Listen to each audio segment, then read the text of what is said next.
SP Sunitha Reddy IPS ఆదేశాల మేరకు DCRB DSP Balaji Naik ఆధ్వర్యంలో జిల్లా పోలీస్ కార్యాలయంలో సీఐలు ఎస్ఐలు సైబర్ వారియర్స్ కు సైబర్ పోర్టల్ పై ప్రత్యేక శిక్షణ నిర్వహించారు। ఈ శిక్షణలో cyber crime SI Raviprakash, GRM, MRM, మాడ్యూళ్ల వినియోగం, సైబర్ నేరాల దర్యాప్తు, బాధితులకు వేగవంతమైన సేవలపై అవగాహన కల్పించారు। ఈ సందర్భంగా డీఎస్పీ బాలాజీ నాయక్ మాట్లాడుతూ సైబర్ నేరాల దర్యాప్తులో ఆధునిక సాంకేతిక పరిజ్ఞానం కీలకమని, పోలీస్ సిబ్బంది నిరంతరం తమ నైపుణ్యాలను పెంపొందించుకోవాలని సూచించారు। జీఆర్ఎం ద్వారా ఫ్రీజ్ అయిన బ్యాంకు ఖాతాల డీఫ్రీజింగ్ ప్రక్రియను, ఎంఆర్ఎం ద్వారా సైబర్ మోసాల్లో కోల్పోయిన నగదు పునరుద్ధరణను వేగవంతంగా చేపట్టే అవకాశాలు ఉన్నాయని తెలిపారు।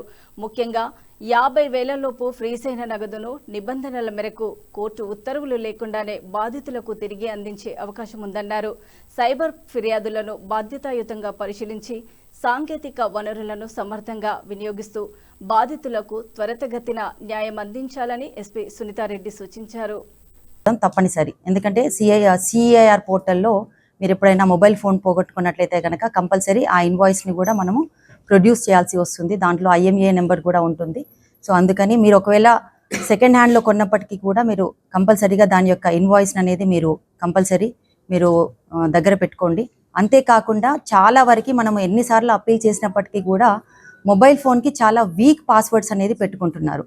సో స్ట్రాంగ్ పాస్వర్డ్ అనేది చాలా చాలా ఇంపార్టెంట్, ఎందుకంటే ఫస్ట్ టార్గెట్ ఏదైతే వీక్ పాస్వర్డ్స్ ఉంటాయో దాన్ని ఇమ్మీడియట్గా బ్రేక్ చేసేసి ఇమ్మీడియట్గా గూగుల్ పే అండ్ ఫోన్పేకి సంబంధించినటువంటి ఆర్థిక లావాదేవీలకు సంబంధించినటువంటి ట్రాన్సాక్షన్స్ చేయడం ద్వారా ఆర్థికంగా కూడా నష్టపోవడం జరుగుతుంది। కాబట్టి కంపల్సరీ మీరు స్ట్రాంగ్ పాస్వర్డ్ పెట్టుకోండి అండ్ మీ యొక్క వివరాలు కూడా అలాగే ఎక్కడైతే దొంగిలించబడినా సరే కూడా అలాగే అవి లాస్ అవ్వకుండా ఉండాలంటే కనుక ఇమ్మీడియట్గా సిఐఆర్ పోర్టల్లో మీరు ఇన్ఫర్మేషన్ని మీరు అందులో ఎంటర్ చేయవలసిన అవకాశం ఉంటుంది।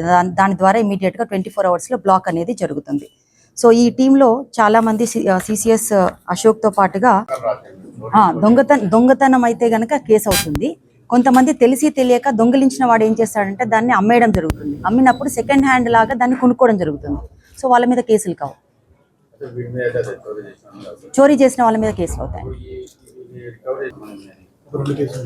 2 కేసెస్ ఉన్నాయా? 2 కేసెస్ ఇప్పటివరకు ఐడెంటిఫై చేసినాం। చాలా వరకు ఈ బాధితులు ఇందులో ఎవరైతే మనకి ఫోన్స్ వచ్చాయో చాలామంది స్టోర్స్లో కొనుక్కున్నారు, సెకండ్ హ్యాండ్లో తక్కువగా దొరుకుతుంది కదా, సో అలా కొనుక్కుంటున్నారు అన్నట్టు। అందుకని నేను అంటున్నాను, ఇప్పుడు సెకండ్ హ్యాండ్లో కూడా ఎవరైనా కొనుక్కున్నట్లయితే మీరు కంపల్సరీ ఇన్వాయిస్ తీసుకోవాలి, అప్పుడు మీకు తెలుస్తుంది